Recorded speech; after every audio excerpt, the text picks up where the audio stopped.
Hi, my name is Emily Morris, and I am a digital learning specialist with CFBISD. Today, we're going to be talking about a Google tip, which is voice typing in Google Docs and in Google Slides. Voice typing can be a really cool tool. It can be a time saver.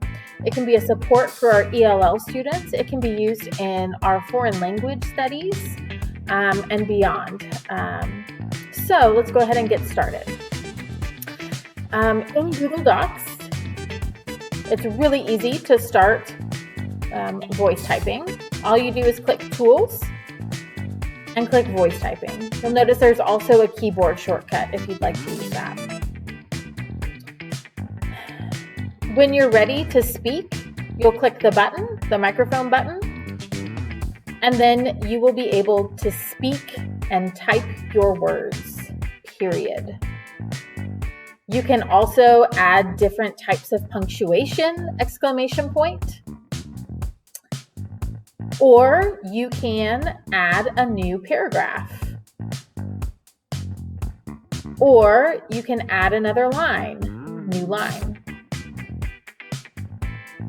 This can be a great tool for teachers as well as students, period. You also have options to type in different languages. You could pick Spanish. I don't speak Spanish, so I can't do that, but there are lots of different languages here that's available.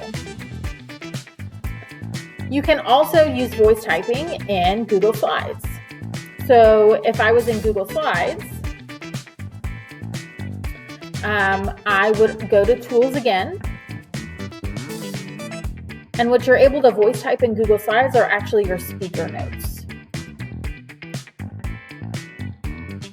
This will operate the same way as Google Docs voice typing, period. It's pretty cool, huh? Question mark.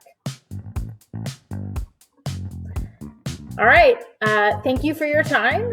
Come back for more Google tips and tricks.